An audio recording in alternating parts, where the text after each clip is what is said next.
Pakisuyo pong samahan niyo ako. Talakayin po natin itong Mateo 16:18. Basahin po natin ang teksto.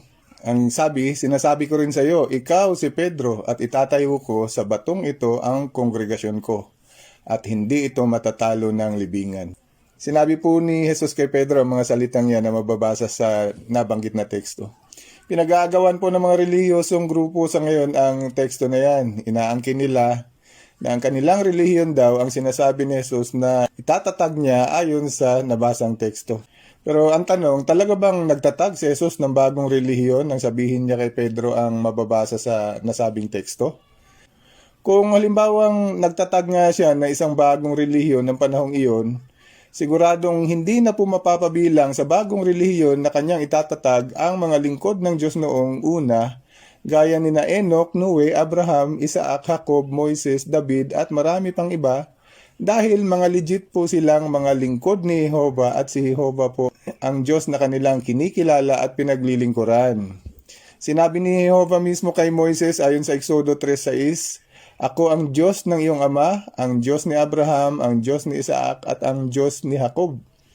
Kaya siguradong mas pipiliin nila Abraham, Isaac, Jacob at Moises na manatiling tapat kay Jehovah kung sakaling titiwalag nga si Jesus sa pagsamba niya kay Jehovah. Hindi na rin sasamba si Jesus kay Jehovah kung magtatatag siya ng bagong sulpot na relihiyon sa ngayon dahil hindi naman sumasamba kay Jehovah ang mga bagong relihiyon na nag-aangkin na sila ang itinatag ni Jesus. Si Jesus na po ang kanilang sinasamba. Kaya malamang sasambahin na rin ni Jesus ang kanyang sarili sa halip na si Jehovah ang kanyang makalangit na ama. Mababasa sa Hebreo, mga kabanatang 11 at 12 na ang nabanggit na mga lingkod na ito ng Diyos, gaya ni Noe, Abraham, Isaac at Jacob, ay mga saksi po ni Jehovah. Mga saksi ni Jehovah sila at ilan lamang po sila sa mga piniling lingkod ni Jehovah na tinawag niya nga na kanyang mga saksi. Kaya may relihiyon na po ang mga lingkod na ito ng Diyos noon at mga saksi ni Jehovah po sila. Pag-isipan po ito.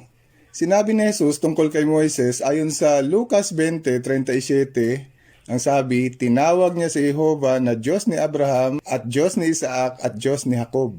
Kaya ayon kay Jesus sa nasabing teksto, tinawag daw ni Moises si Jehovah na Diyos ni Abraham, Diyos ni Isaac at Diyos ni Jacob.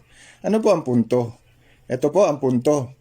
Bakit naman gagawing referensya ni Jesus ang apat na patriarka na sina Abraham, Isaac, Jacob at Moises kung iba na pala ang relihiyon niya sa apat na mga nabanggit? Bakit niya pa babanggitin si Jehovah na Diyos ng apat na patriarka kung si Jesus na pala ang bagong Diyos na dapat sambahin gaya na sinasabi ng mga relihiyosong grupo na nag-aangkin na kanyang itinatag? Ang pinakaunang relihiyon sa buong universo ay ang mga saksi ni Jehovah at si Jesus po ang sinasabing panganay sa lahat ng nilalang ng Diyos ay ang pinakaunang saksi ni Jehovah ayon naman sa Apokalipsis 3:14. Kaya maunawa ang kahit si Jesus mismo ay may relihiyon na rin simula pa lang ng pagkakalalang sa kanya sa langit pa lang. Kaya malabo pong mangyaring titiwalag siya sa kanyang nakamulatang relihiyon dahil sinasabi nga ng teksto na si Jesus ay ang saksing tapat at totoo. Kaya loyal po si Jesus sa kanyang pagiging saksi ni Jehovah at loyal po siya sa kanyang ama na si Jehovah. At dahil nga siya ang pinakaunang sumamba sa kanyang ama na si Jehovah, kaya sa diwa masasabing si Jesus po ang nagtatag ng pinakaunang tunay na relihiyon ng mga saksi ni Jehovah. Ang tunay na relihiyon ay walang ibang sinasamba ayon kay Jesus mismo sa Juan 4:22-24, kundi si Jehovah lamang. At inamin mismo ni Jesus sa talatang 22 ang nabanggit na teksto na isa nga siya sa mga sumasamba sa kanyang Diyos at Ama na si Jehovah. Kaya paano masasabing nagtatag si Jesus na isang bagong relihiyon na si Jesus din naman mismo ang sinasamba? Gayong si Jesus mismo ay isang tapat na mananamba ng kanyang ama. Opo, ang mga relihiyong nag-aangkin na itinatag daw ni Jesus ay si Jesus mismo ang sinasamba. Kaya kung sasambahin ni Jesus ang sarili niya, hindi na po siya matatawag na saksing tapat at totoo. Pero sinabi niya mismo sa Mateo 4:10, Si Jehovah na iyong Diyos ang dapat mong sambahin at siya lamang ang dapat mong paglingkuran. Galing po yan mismo sa bibig ni Jesus. Kaya malinaw, isang ang tapat na saksi ni Jehovah si Jesus. At siguradong hindi rin naman siya nagtatag ng sekta ng mga saksi ni Jehovah dahil wala pong sekta ang mga saksi ni Jehovah. Maliwanag naman sa sinabi ni Jesus kay Pedro na ang itinatag niya ay ang kanyang kongregasyon at hindi po bagong sekta o bagong relihiyon. Pero ano po ba ang kongregasyon? Ang kongregasyon, bagaman bahagi din naman ng tunay na relihiyon na itinatag ni Jesus, ay tumutukoy lamang po sa grupo ng mga mananamba na may espesyal at espesipikong mga gawain sa loob ng organisasyon ng Diyos. Gaya din naman noon ng panahon ng mga Israelita na may grupo din naman ng mga lingkod ng Diyos na naglilingkod sa Kanya bilang mga saserdote, mga propeta at iba pa na naglilingkod kay Jehovah sa naiibang espesyal na mga pribilehiyo. Mababasa sa Efeso 4:11, ang sabi, ang ilan sa mga taong ibinigay niya ay inatasan niya bilang apostol, ang ilan ay mga propeta, ang ilan bilang ebanghelisador at ang ilan bilang pastol at guro. Kaya yun po ang iilan lamang sa mga espesyal na pribilehiyo na meron sa loob ng tunay na relihiyon, sa loob ng organisasyon ng Diyos. Sino po kung gayon ang kongregasyong tinutukoy ni Jesus na kanyang itinatag at kailan nangyari ang opisyal na pagkakatatag ng kongregasyon ni Jesus? Kung babalikan po natin ang teksto sa Mateo 16:18, sinabi po ni Jesus kay Pedro na itatayo ko sa batong ito ang kongregasyon ko. Nagpapakitang nung panahon na nag-usap si Pedro at si Jesus, pang hinaharap o future tense pa po ang tinutukoy ni Jesus na magiging panahon kung saan itatatag niya ang kanyang kongregasyon. O para mas maunawaan po natin, basahin po natin ang mga pangyayari matapos buhayin muli ng Diyos si Jesus. Basahin po natin ang Gawa 2:32 at 33. Ito po ang sabi, binuhay muli ng Diyos si Jesus at saksi kaming lahat dito. At dahil itinaas na siya sa kanan ng Diyos at tinanggap niya ang banal na Espiritu na ipinangako ng Ama, ibinuhos niya iyon sa amin gaya ng nakikita ninyo at naririnig. Kaya yun po ang sabi ng mga lingkod ni Jesus. Ibinuhos daw sa kanila ang banal na Espiritu ng Diyos na ibinigay naman ng Diyos kay Jesus. Kaya nangyari po ang pagkakatatag ng kongregasyon ni Jesus nang buhayin siyang muli ni Jehovah, pinaupo siya sa kanyang kanan at ipinagkaloob sa kanya ang ipinangakong patnubay ng banal na Espiritu ng Diyos. Nangyari po ang lahat ng iyon nang ibuhos ni Jesus sa kanyang 120 mga alagad sa lupa ang Espiritong ipinagkaloob ni Jehovah sa kanya noong Pentecostes 33 CE. 3,000 pa po ang nadagdag sa kanilang bilang bumubuo ng bagong pinahiran sa Espiritong Kristiyanong kongregasyon. At lumagana po ang Kristyanismo sa iba pang mga lupain, kaya may nabuo ding mga kongregasyon sa ibang mga lugar gaya ng Corinto, Filipos, Efeso at iba pa. At lahat po ng mga lingkod na nasama sa pagbuhos ni Jesus sa banal na Espiritu ng Diyos at nang maglaon pa ay naging bahagi po ng kongregasyon ng mga pinahiran ng banal na Espiritu ng Diyos. Kaya yun po ang ipinangako ni Jesus kay Pedro at sa iba pang mga alagad na kanyang itatatag na kongregasyon. Bagaman dumami pa nga ang bilang ng mga pinahirang Kristiyano, sinasabi naman na Apokalipsis 14:1-3 na may takdang limitadong bilang lang ang dami ng mga lingkod na ito ng Diyos na kailangang buuhin. 144,000 lamang po sila at sila po ang bumubuo ng bagong Jerusalem ng Diyos, mga ipinanganak na muli at sila po ang magiging saserdote sa kaharian ng Diyos sa langit na mamamahala sa ibabaw ng lupa sa loob ng 1,000 taon kung kaya tinawag po silang mga binili mula sa lupa ayon sa Apokalipsis 14:1-3 dahil sa langit nga po ang kanilang pag-asa na mabuhay. At ang dugo po ni Jesus ang pinambayad ni Jehovah sa kanilang pagkakabili mula sa lupa at sa pagkakaalipin mula sa kasalanan at kamatayan. Kaya sila po ang pinangakuan ng Diyos na magkakaroon ng immortal at walang kasiraan na buhay sa langit. Tinawag sila ni Jesus ayon sa Lucas 12:32 bilang ang munting kawan dahil limitado nga lang ang kanilang bilang kung ihahambing naman sila sa sinasabi na Apokalipsis 7:9 na malaking pulutong na ililigtas din naman ni Jesus ayon sa kanya sa Mateo 5:5 at bibigyan po sila ng pamanang buhay na walang hanggan sa paraisong lupa. Lupa po ang binabanggit sa teksto. Ang mga lingkod naman ng Diyos na namatay bago pa nangyari ang pagbubuhos na ito ng banal na Espiritu ng Diyos ay tinawag ni Jesus noon na mga ibang tupa na hindi kasama sa kawan ng mga pinahirang Kristiyano. Sinabi ni Jesus sa Juan 16, at mayroon akong ibang mga tupa na hindi sa kulungang ito. Kailangan ko rin silang akayin at makikinig sila sa tinig ko at sila ay magiging isang kawan sa ilalim ng iisang pastol. Kaya kasama po sa mga ibang tupa na sinasabi ni Jesus sina Noe, Abraham, Moises at iba pang mga lingkod ni Jehovah noon.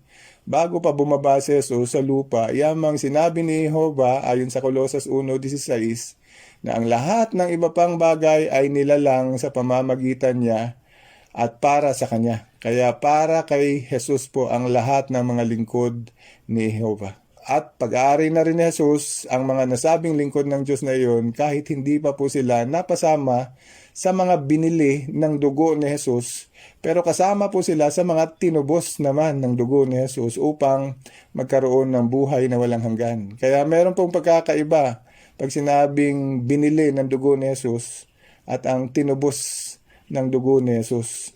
Siyempre, kasama po sa tinubos pa rin ang mga pinahiran, pero sila lamang po ang sinasabing binili ng dugo ni Jesus dahil sila lamang po ang aakyat sa langit. Kaya po sinabing binili sila mula sa lupa. At siyempre, dahil 144,000 nga lang ang kailangang mabuo upang maging miyembro ng mga pinahirang Kristiyano, ang karamihan sa mga Kristiyano pa rin na lingkod ni Jesus noon at sa kasalukuyan ay magiging bahagi na po ng mga ibang tupa ng malaking pulutong na mabubuhay sa hinaharap sa nilinis na paraisong lupa at hindi na rin sila magkakasakit, hindi na rin sila tatanda at hindi na rin sila mamamatay kaya may buhay na walang hanggan din po sila. Ang malaking pulutong na mabubuhay sa paraisong lupa sa hinaharap, sila naman po ang pangangasiwaan ng mga pinahirang Kristiyano na mabubuhay sa langit bilang mga hari at saserdoteng kasama ni Jesus sa kanyang pamamahala sa kaharian ng Diyos. Malabo rin po ang ginagawang pag-aangkin ng mga relihiyon na ito na sila ang relihiyon na itinatag ni Jesus, yamang hindi po nakikisangkot sa politika si Jesus at ang kanyang mga tagasunod. At hindi rin sila nagturo ng mga huwad na doktrina gaya ng walang hanggang pagpapahirap ng Diyos ng mga tao sa impyerno. Hindi din nagturo si Jesus ng pakikialam sa mga digmaan. At higit sa lahat, makikilala daw ng lahat ang kanyang tunay na mga tagasunod sa pamamagitan ng kanilang mga bunga. Ano po ang bunga? Mabuting bunga ang sabi ni Jesus ayon sa Mateo 7:17 at 18. Siya daw kasi ang mabuting puno at inaasahan niya ang tunay na mga tagasunod niya ay dapat na umiwas sa mga huwad na turo gaya ng mga nabanggit na at nagtataguyod din naman ng malinis na pagsamba kay Jehovah lamang. Umiiwas din sa mga bisyo, ang tunay na mga lingkod ng Diyos gaya ng paggamit ng droga at ng tabako at ng iba pang nakaka-addict na mga substansya, kung paanong dapat silang umiwas sa politika at digmaan. At syempre, nangangaral din ng mabuting balita ng kaharian ng Diyos sa buong tinatahan ng lupa ang tunay na mga alagad ni Jesus sa Mateo 24:14. Pero nakakalungkot po, ang mga nag-aangking sila ang tunay na relihiyon na itinatag ni Jesus ay hindi po kailanman sinubok na mangaral kahit sa bahay-bahay man lang. Pero ang tunay na relihiyon, ang mga saksi ni Jehovah, ay nagagampanan po ang lahat ng mga inaasahan ni Jesus sa kanila. Nakita po sa kanila ang mabuting bunga na inaasahan ni Jesus. Kaya ngayong nalaman natin kung ano po ang tunay na relihiyon at ang bahagi ng relihiyon na itinatag ni Kristo, ang Kristiyanong kongregasyon ng mga pinahiran. Ang tanong ngayon, paano pa ang mga sumunod na pangyayari matapos na itatag ni Jesus ang bahagi ng tunay na relihiyon, ang Kristiyanong kongregasyon ng mga pinahiran? Ang mga sumunod na pangyayari ay inihula din naman ni Jesus. At ganun din naman si Apostol Pablo ay may hula din sa mga sumunod na mangyayari sa naitatag ni Jesus na Kristiyanong kongregasyon. At ang parehong hula ni Jesus at ni Pablo ay pareho pong hindi maganda. Pero kasama po sa hula na sa mga huling araw ay muling babangon din naman ang lahat ng mga tapat na lingkod ng Diyos at lalabas po sila mula sa espiritual na kadiliman. Kaya paano kaya mangyayari ang bagay na ito? Basahin po natin ang 1 Timoteo 4:1 at 2. Ito po ang sinasabi. Gayunman, malinaw na sinasabi ng Espiritu ng Diyos na sa hinaharap, may ilan na tatalikod sa pananampalataya at magbibigay pansin sa mapanlinlang na pananalita mula sa masasamang espiritu at sa mga turo ng mga demonyo dahil sa kasinungalingan ng mga taong mapagkunwari na ang konsensya ay naging manhid na para bang pinaso ng mainit na bakal. Ayan po ang sinabi ni Pablo nung nabubuhay siya. At tungkol sa mangyayari sa hinaharap sa kongregasyong Kristiyano. Ang pangalawang teksto po ito, 2 Tesalonica 2:3. Ang sabi niya, huwag kayong magpalinlang kanino man sa anumang paraan dahil bago yung dumating, magkakaroon muna ng apostasya at masisiwalat ang napakasamang tao, ang anak ng pagkapuksa. Kaya yun po ang dalawa lang sa mga teksto na nagpapakita na pansamantalang mababahira ng kasinungalingan ng huwad ng mga turo ang tunay na kongregasyong Kristiyano na itinatag ni Jesus noong unang siglo. At sa dalawang teksto na binasa natin, meron po tayong tatandaang mga keywords na nagpapaunawa sa atin ng pagkakalihis ng kongregasyon ng Diyos noong mga siglong sumunod matapos maibigay ang mga hula na ito. Una, ang mga tatalikod sa pananampalataya. Pangalawa ay may mga magbibigay pansin sa mapanlinlang na salita, pero ang talagang nagpapakita na ang kongregasyong Kristiyano sa kabuuan ay talagang makakaladkad sa kasinungalingan ay ang pananalitang magkakaroon muna ng apostasya. Kaya yun po ang salitang muna o magkakaroon muna, ayun po ay nagpapahiwatig na pansamantala lang naman ang magiging impluensya ng kasinungalingan ng mga apostata at sa kalaunan ay may babalik din ang tunay at dalisay na pagsamba sa Diyos.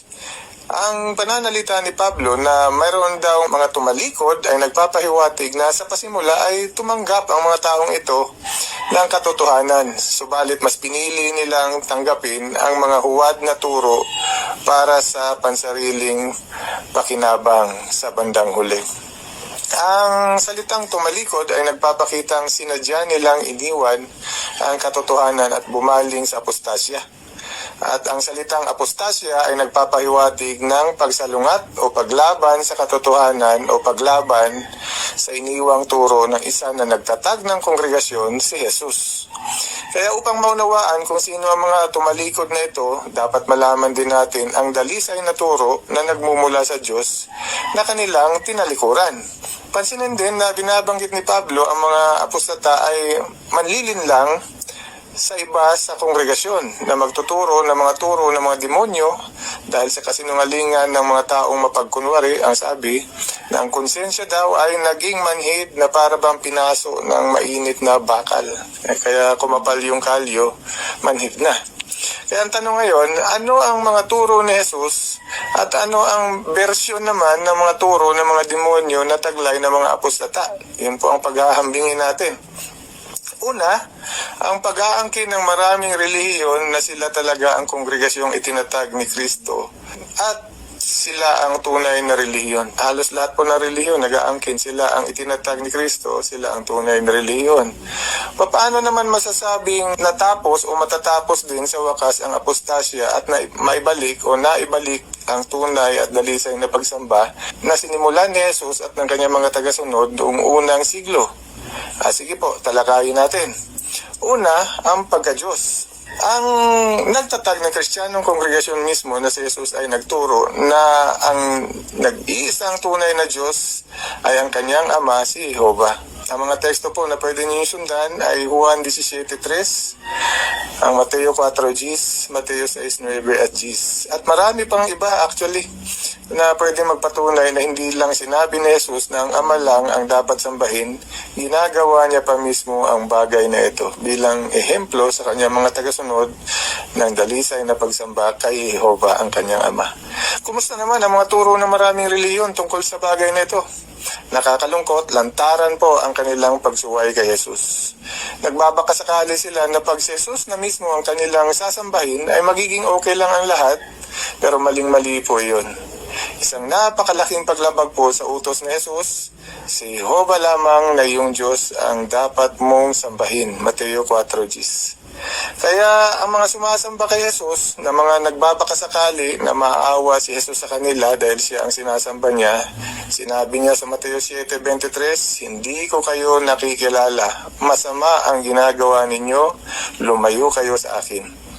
Hindi rin itinuro ni Jesus ang tatluhang Diyos ng Trinidad na may pantay na kapangyarihan. Sa halip, itinuro ni Jesus, iisa lang ang tunay na Diyos at siya ang nagtataglay ng lahat ng otoridad upang sambahin.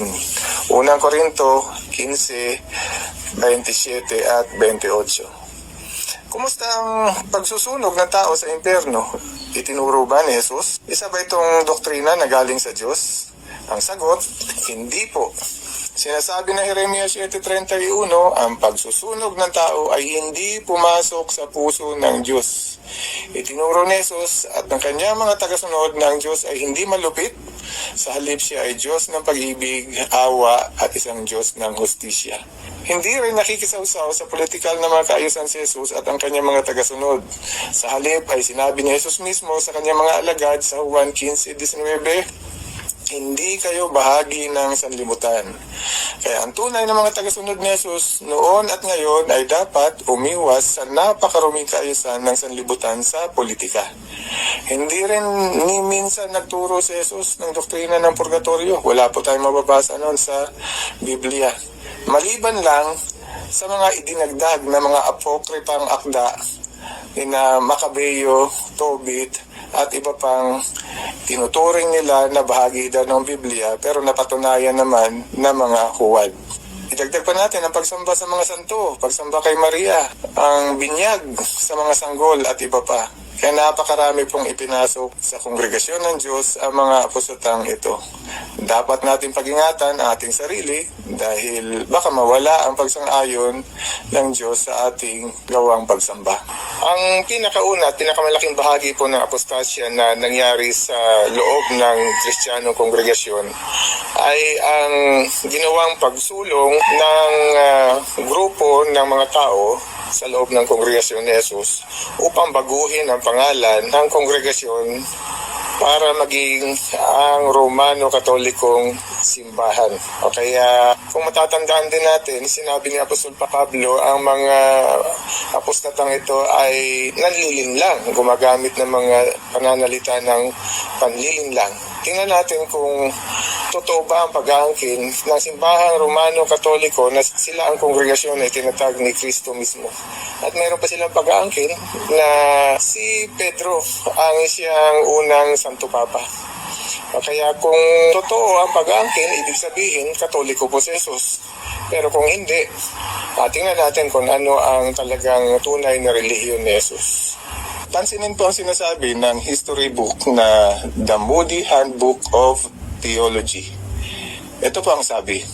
Ang opisyal na pagkakatatag ng simbahang Katoliko ay naganap noong 590 CE sa panahon ni Pope Gregory I. Ang panahong ito ang nagmarka ng pagsasama ng mga lupain na kontrolado ng otoridad ng Papa at ang pasimula ng kapangyarihan ng simbahan na sa huli ay nakilala bilang mga estado ng Papa. Malinaw na ipinapakita na magkaiba ang pag-aangkin at ang sinasabi ng katotohanan. Nabuhay si Jesus sa lupa at ang mga apostoles sa pagpapasimula ng unang siglo.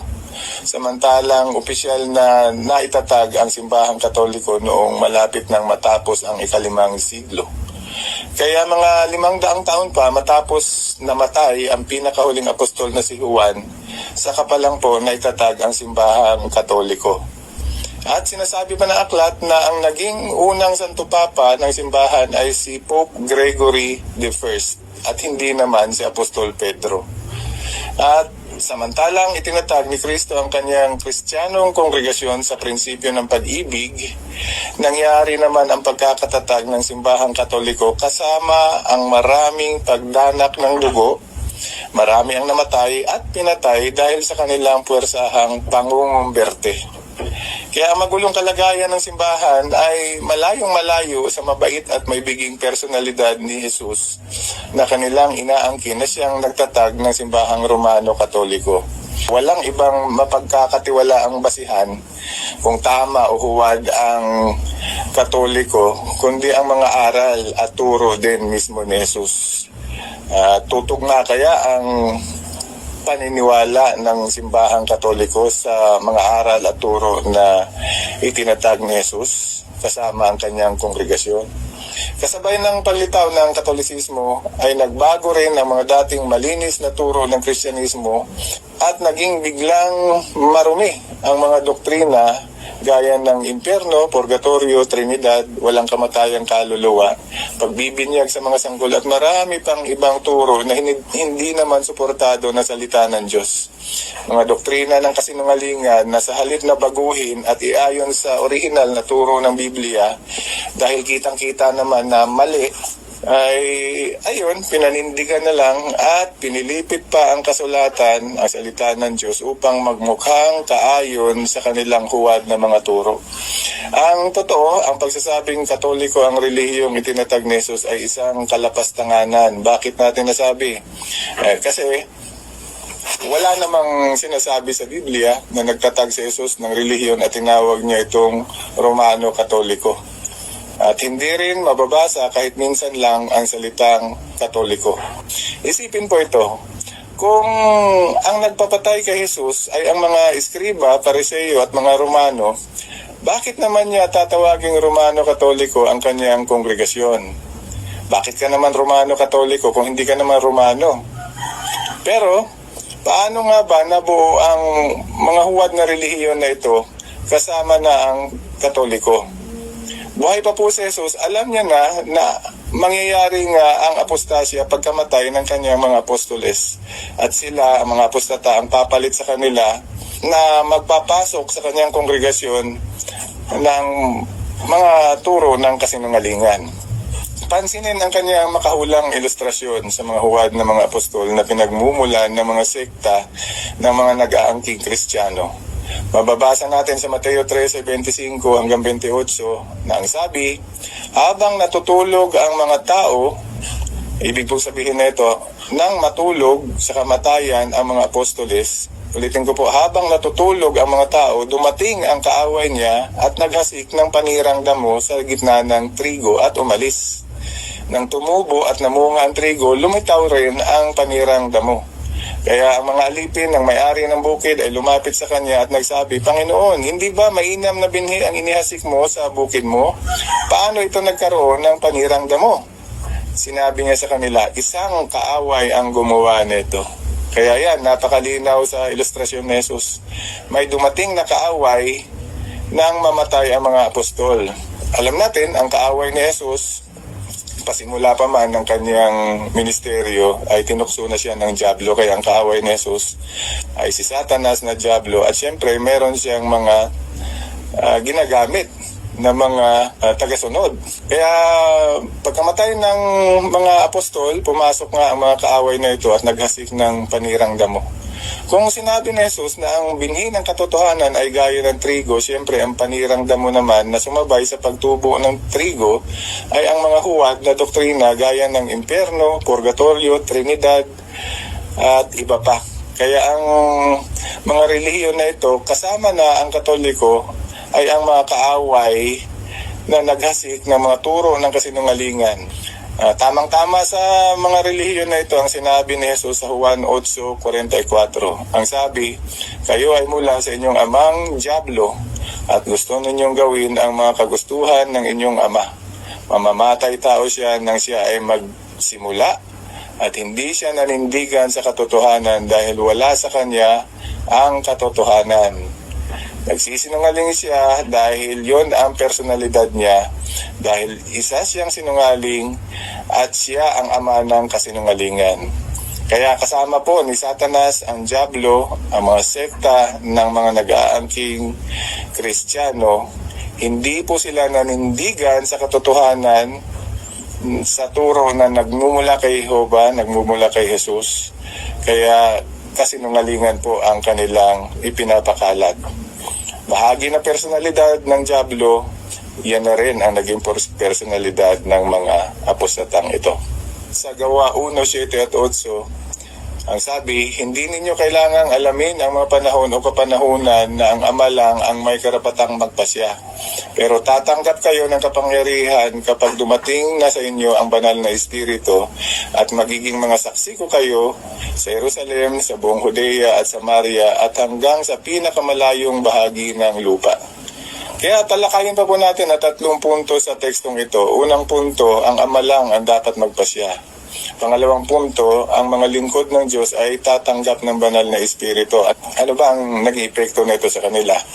At pangatlong punto, ginawa ni Jesus na kanyang mga saksi ang kanyang mga lingkod, ang kanyang sariling kongregasyon.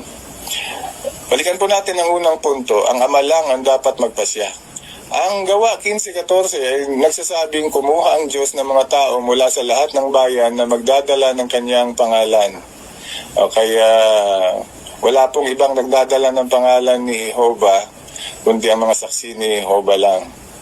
Dinadala ng ibang reliyon ang pangalang hindi naman mababasa kahit minsan sa buong kasulatan. Samantalang ang mga saksi ni Jehovah ay malinaw at tamang-tama naman na tinawag ni Jehovah sa Isaiah 43:10, kayo ang aking mga saksi, ang sabi ni Jehovah. Kaya ang Diyos na makapangyarihan sa lahat mismo ang nagtatag ng kanyang mga saksi. Mga saksi ni Jehovah. At hindi rin ito pwedeng tumukoy sa iba pang relihiyon dahil ayaw nga din nila na kilalanin si Jehovah. At isa pa, isang grupo lang naman ang sinabi ni Jesus na tunay na mananamba na sumasamba sa Espiritu at katotohanan sa kanyang Ama. Kaya bagsak po silang lahat, pasado ang mga saksi ni Jehovah. Pangalawang punto, ang mga lingkod ng Diyos ay tatanggap ng banal na Espiritu. Ang mga tunay na mananamba ay tatanggap ng patnubay ng banal na Espiritu ng Diyos. Kaya kung may patnubay ng banal na Espiritu, dapat makikita sa kanila ang siyam na bunga o katangian ng mga taong tumatanggap ng banal na Espiritu na mababasa naman sa Galatia 5:22 at 23 na ang sabi, pero ang mga katangian na bunga ng Espiritu ay pag-ibig, kagalakan, kapayapaan, pagtitiis, kabaitan, kabutihan, pananampalataya, kahinahunan at pagpipigil sa sarili. Talakayin po natin ang naunang tatlo, ang pag-ibig, kagalakan at kapayapaan, at pagkatapos ay balikan pa natin yung iba pang punto. Ang pag-ibig, ang lahat ng reliyon maliban sa mga saksi ni Jehovah ay sumasali sa digmaan. Opo, mga saksi ni Jehovah lang ang ayaw sumali sa digmaan. Ang totoo, hindi mo kasi pwedeng sabihin iniibig mo ang kapwa mo kung sasali ka sa digmaan at makikipagbarilan ka hanggang kamatayan. Kaya mga saksi ni Jehovah lamang po ang nakakaabot sa kahilingan na ito ng pag-ibig. Ikalawa, kagalakan. Ang lahat ng relihiyon ay nakikibahagi sa mga kaayusang politika at pumipili ng mga kandidato tuwing halalan, subalit sila din naman ang nangunguna sa mga kilos protesta at gawaing paghihimagsik upang pabagsakin ang mga nahalal na mga kandidatong nakaupo na sa pamahalaan. O kaya ipinapakita na wala silang pagkakontento, wala silang kagalakan sa mga bagay na pinanunukala at ginagawa nila, na sila din naman ang gumagawa sa bagay na ito. Sa kabilang banda, may kagalakang tinitiis ng mga saksi ni Jehovah ang anumang kalagayang politikal, mabuti man o masama, dahil alam nila na papalitan ng kaharian ng Diyos sa hinaharap ang masamang sistema na ito ng daigdig. Ang pangatlo, kapayapaan. Magulong-magulo ang daigdig ng relihiyon sa buong mundo at hindi maikakaila na ang pagkakaiba ng relihiyon at paniniwala talaga ang dahilan ng mga digmaan at bangayan na kumikitil ng milyon-milyong buhay sa buong kasaysayan ng tao mula noon hanggang sa kasalukuyan. Kaya masasabing walang patnubay ng banal na Espiritu ang lahat ng relihiyon na sangkot sa mga digmaan sa sanlibutan.